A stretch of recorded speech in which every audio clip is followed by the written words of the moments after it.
वही चिलचिलाती गर्मी में पसीने से तरबतर होना तो स्वाभाविक सी बात है।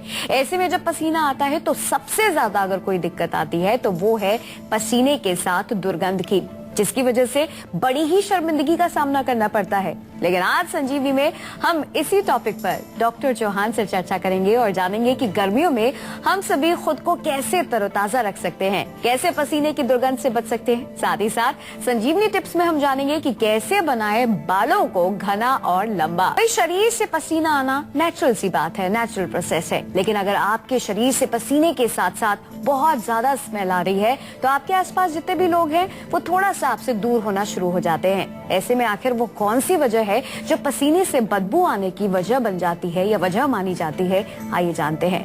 डॉक्टर साहब, गर्मी है, पसीना आना लाजमी है, लेकिन उसी पसीने में से अगर बदबू आने लगे, दुर्गंध आने लगे तो लोग दूर होने लगते हैं। इनफैक्ट हमें खुद भी अच्छा नहीं लगता।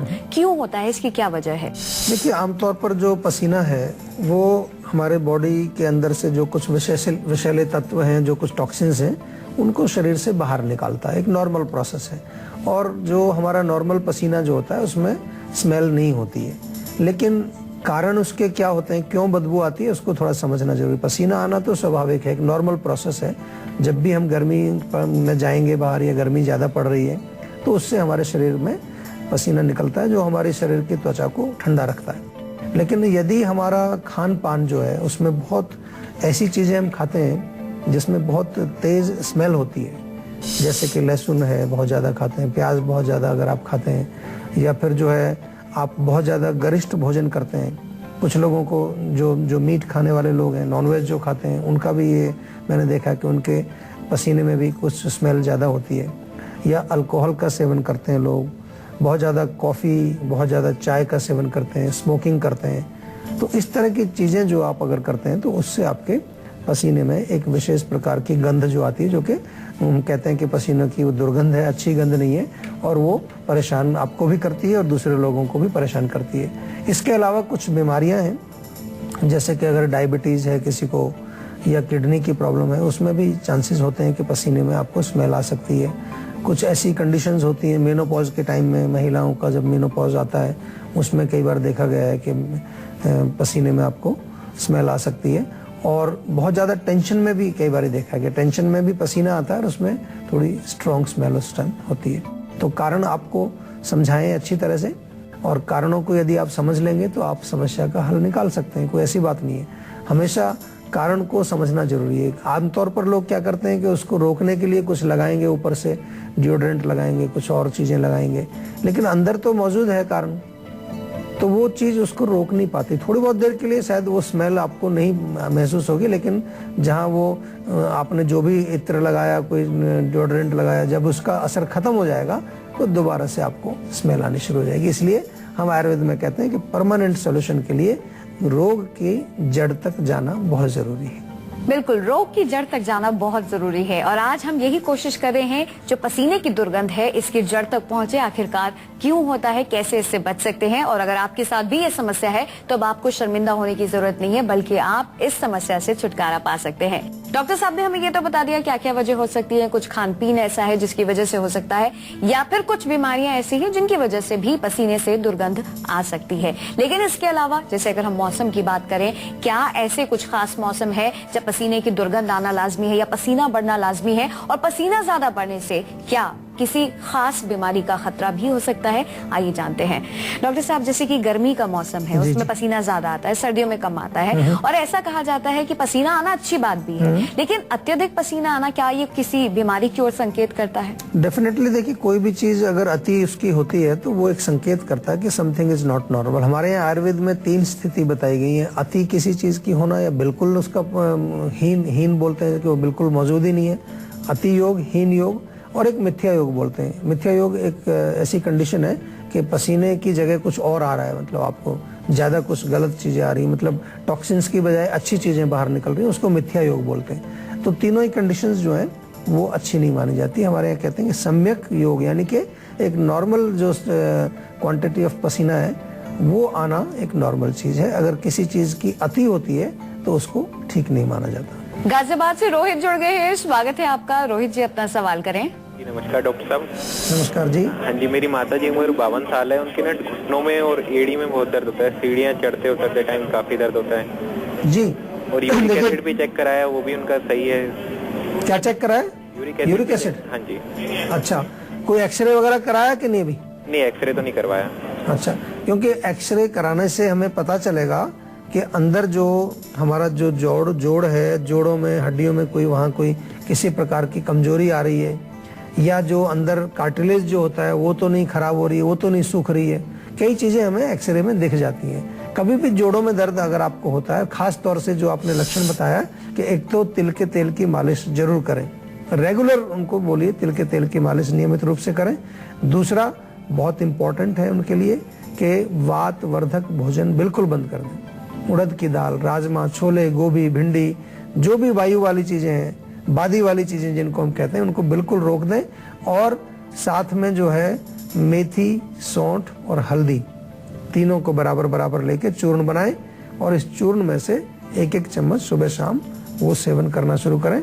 इससे उनको काफी रिलीफ मिल जाएगा। कई बार आपने देखा होगा, आप इंटरव्यू के लिए जा रहे हैं, जरा सा आपसे सवाल पूछ लिया गया, आप नर्वस हो गए, घबराहट के मारे आपको पसीने आने शुरू हो गए, गाल लाल हो गया, अंदर कुछ सोचने लगे हैं। जैसे कि डॉक्टर साहब ने कहा, तनाव होने पर भी पसीना आता है। आइए डॉक्टर साहब से जानते हैं कि ये समस्या क्या होती है और क्या इसमें कुछ खास अलग लक्षण भी होते हैं। आइए जानते हैं। डॉक्टर साहब, ऐसा देखा गया है कि आत्मविश्वास की कमी हो या इंसान नर्वस हो तब भी पसीने आ जाते हैं, तो ये किस तरह की समस्या है, इसके क्या लक्षण? ये देखिए, इसमें क्या होता है कि एक तो हमारा गर्मी की वजह से हमने बताया कि पसीना आता है, लेकिन ये है कि जब आपको थोड़ा नर्वसनेस है या किसी चीज के बारे में आपको ज्यादा थोड़ा सा माइंड में एक टेंशन चल रहा है, स्ट्रेस चल रहा है, जैसा आपने इंटरव्यू का जिक्र किया, तो उसके कारण क्या होता है, उसकी वजह से जो है पसीना तो आता ही है, लेकिन साथ में कुछ और भी लक्षण आपको दिखाई देंगे। जैसे कि हार्ट बीट आपकी इरेगुलर हो जाएगी, तेज हो जाएगी, हार्ट बीट पैल्पिटेशन बढ़ जाएगी, मांसपेशियों में थोड़ा अकड़ाहट आपको महसूस होने लगेगी, सांस जो है वो तेज चलने लगता है, शॉर्टनेस ऑफ ब्रेथ, ये एक बड़ा कॉमन लक्षण है। कभी कभार मैंने देखा है कि लोगों को जो है थोड़ा डिजीनेस हो जाता है, जैसे कुछ चक्कर सा आने वाला है उनको, ये भी लक्षण इसके साथ देखे गए हैं। और थकान यानी कि कमजोरी शरीर में महसूस होने लगती है।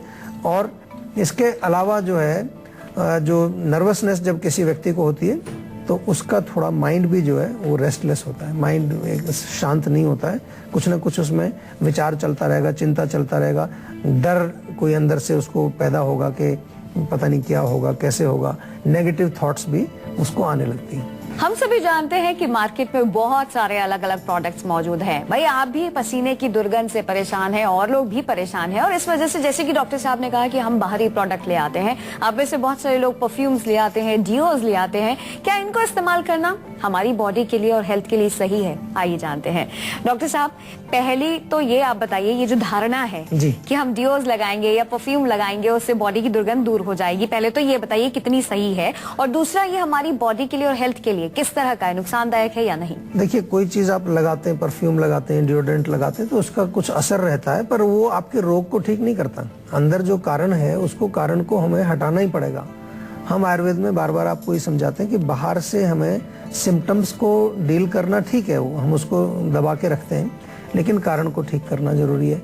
और जहां तक ये आपका दूसरा प्रश्न है कि भाई हमें क्या चीज प्रयोग करनी चाहिए, तो हम तो आपको बार बार ये कहते हैं कि नेचुरल चीजों का ही प्रयोग करना चाहिए। केमिकल्स आप जितने अपनी बॉडी में कहीं पर भी लगाएंगे तो वो आपके जो त्वचा के जो छिद्र होते हैं उनसे वो आपके बॉडी में एब्जॉर्ब हो जाते हैं अंदर, और वो सारे छिद्रों को ब्लॉक भी कर देते हैं। तो लॉन्ग रन में जाकर के कहीं ना कहीं उससे कुछ प्रॉब्लम आपको आएगी। नेचुरल चीजें बहुत हैं, नेचुरल परफ्यूम्स भी हैं, काफी सारी हमारे यहाँ भारत में बनती हैं, बहुत अलग अलग तरह की इत्र हमारे यहाँ बनती हैं, उनका प्रयोग आप कर सकते हैं।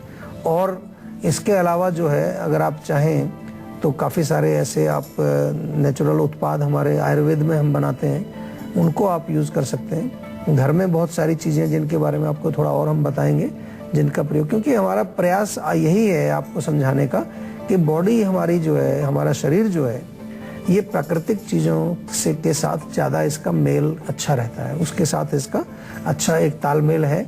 और अगर हम प्राकृतिक चीज़ों का ही प्रयोग करें, केमिकल्स का प्रयोग ना करें, तो शरीर हमारा ज़्यादा स्वस्थ रहता है और ज़्यादा खुश रहता है। तो भाई हम तो चाहते हैं कि हमारा शरीर जो है स्वस्थ रहे और खुश रहे, तो कौन सी ऐसी प्राकृतिक चीजें हैं ये जानने का वक्त आ गया है, क्योंकि अब बारी आ गई है आज की संजीवनी की, जिसमें डॉक्टर साहब आपको बताएंगे बॉडी स्मेल से बचने के लिए और गर्मी में तरोताजा रहने के लिए कारगर और बेहद आसान से नुस्खे। तो चलिए डॉक्टर साहब से जानते हैं तरोताजा रहने के लिए क्या है आज की संजीवनी। तो डॉक्टर साहब, शरीर से दुर्गंध ना आए, पसीना जो निकल रहा है उससे दुर्गंध ना आए, कैसे तरोताजा अपने आप को रखें, क्या करें? देखिए, सबसे पहली चीज है कि जैसा हमने बताया कि रूट कॉज, कई लोगों को जैसे कॉन्स्टिपेशन होता है, तो कॉन्स्टिपेशन की वजह से कुछ अंदर ही बॉडी में टॉक्सिन जैसे रुक जाते हैं, जो फिर पसीने के माध्यम से उसमें स्मेल आ सकती है आपको। तो हम ये कहते हैं कि पेट साफ रहना चाहिए आपका। तो 1 चम्मच त्रिफला चूर्ण आप रात को सोते समय ले लीजिए, तो उससे पेट साफ रहेगा। दूसरा, नहाते समय थोड़ा सा पानी लें, उसमें जो आपका बेकिंग सोडा जो होता है, खाने का सोडा जिसको बोलते हैं, वो मिला करके आप स्पेशली जहाँ जहाँ पर ज़्यादा पसीना आता है, आर्म पिट्स पर आता है और आपके माथे पर आता है कहीं पर, थोड़ा सा उसको वहाँ पर पानी में घोल के उसको लगाइए, फिर तौलिए से आप पोंछ लीजिए, बहुत अच्छा काम करता है। या नहाते समय जब बाल्टी में पानी आपका है, उसमें थोड़ा गुलाब जल आप डाल दीजिए, उससे आप स्नान करिए, उससे भी आपको काफ़ी फायदा मिलेगा। पानी जरूर पीना चाहिए, दिन भर में कम से कम 2-3 लीटर पानी जरूर पिए, और सप्ताह में 2 बार चंदन का लकड़ी वकड़ी मिले आपको कुछ या पाउडर मिले, उसका पेस्ट बना करके उसका लेप भी आप लगा सकते हैं। खास तौर से जैसे आपके बगल हैं, आर्मपिट्स हैं, या जो ऐसे एरिया हैं जहां पसीना आपको ज़्यादा आता है, उसका लेप करेंगे तो उससे आपके जो छिद्र हैं उनमें कहीं ना कहीं आपको चंदन की वो खुशबू रहेगी और वो दुर्गंध को रोकने में भी काम करेगी। तो ये खास टिप्स है जिन्हें आपने फॉलो करना है और आप पसीने की दुर्गंध से देखिए फिर किस तरह से बच जाएंगे। चलिए अब डॉक्टर साहब से जानते हैं क्या कुछ ऐसी सावधानियां हैं जो परहेज भी हैं जिनको करने से हम पसीने के जरिए आने वाली दुर्गंध से बच सकते हैं। आइए जानते हैं डॉक्टर साहब, क्या ऐसी कोई सावधानी या परहेज है जिसे अगर हमने कर लिया तो पसीना तो आ रहा है लेकिन दुर्गंध नहीं आएगी? बिल्कुल, देखिए जैसे मैंने शुरू में कहा था कि खाने पीने में आपको जो है बहुत तीव्र गंधी चीजें, बहुत जो स्ट्रॉन्ग स्मेल वाली चीजें हैं, जैसे अनियन है, गार्लिक है, ऐसी चीजों का प्रयोग नहीं करना चाहिए। अल्कोहल, स्मोकिंग, तंबाकू, चाय, कॉफी, इसका सेवन नहीं करना चाहिए, इससे बहुत फर्क पड़ता है। ये आप ट्राई करके देखिए, बहुत फर्क पड़ेगा आपको। नॉनवेज आप ना खाएं, उससे बिल्कुल फर्क पड़ेगा। इसके अतिरिक्त जो है, ये भी मैंने देखा है कि गर्मी का मौसम है और लोग बहुत टाइट कपड़े पहन के रखते हैं। आजकल कुछ जो है एक फैशन जब चल जाता है तो उसी फैशन में लोग घुसे रहते हैं और मौसम को देखते नहीं है कि मौसम कौन सा चल रहा है। हमारे आयुर्वेद में लिखा है कि ऋतु के अनुसार आपका फैशन होना चाहिए, ऋतु के अनुसार आपके कपड़े होने चाहिए। तो टाइट कपड़े नहीं पहनने चाहिए, उससे भी आपका पसीना भी अंदर रुक जाता है और उससे आपके छिद्र भी रुक जाते हैं, उसमें फिर स्मेल आएगी आपको। पसीना अगर बाहर निकल जाएगा बॉडी से तो आपको फिर उसकी वो इवेपोरेट हो जाएगा, भाप बन के उड़ जाएगा, तो स्मेल नहीं आएगी। लेकिन वो अंदर चिपका रहेगा तो पसीने में से भी स्मेल आनी शुरू हो जाएगी। और आपको रेगुलर जो है एक्सरसाइज जरूर करनी चाहिए, बहुत इम्पोर्टेंट है। और नियमित रूप से स्नान भी करना चाहिए, नहाना चाहिए। गर्मी का मौसम है तो 2 बार ही आपको स्नान अवश्य करना चाहिए, सुबह शाम, क्योंकि हमारे यहाँ भारत में गर्मी बहुत तेज पड़ती है। काफ़ी जो है दिन भर जब हम काम करते हैं तो कितना भी आप एयर कंडीशन में रहें, फिर भी गर्मी में तो हमें जाना ही पड़ता है, और उसमें गर्मी में जाते एकदम पसीना आता है। तो उस पसीने को साफ करना शरीर से बहुत जरूरी है। चलिए इसी के साथ बिना वक्त गवाए बात करते हैं संजीवनी टिप्स की, और डॉक्टर साहब से जानते हैं कि कैसे बनाएं हम अपने बालों को घना और लंबा, यानी कि क्या है बालों के लिए डॉक्टर टिप्स। आइए जानते हैं। वही डॉक्टर साहब, चाहे फीमेल हो चाहे मेल, हर कोई चाहता है कि बाल हो घने और लंबे, क्योंकि खूबसूरती में इजाफा तो वही करते हैं। तो कैसे हो घने और लंबे? देखिए, बालों के लिए वही सबसे पहले आपको समझना पड़ेगा कि बाल हमारे क्यों गिरते हैं, क्या खराबी है जो हम कर रहे हैं जो कि बाल हमारे घने और लंबे नहीं है। उसमें 2-3 कारण हैं। एक तो हम बालों में ऑयलिंग नहीं करते हैं, तेल नहीं लगाते बिल्कुल भी, ड्राई रहते हैं, केमिकल्स का प्रयोग बहुत करते हैं।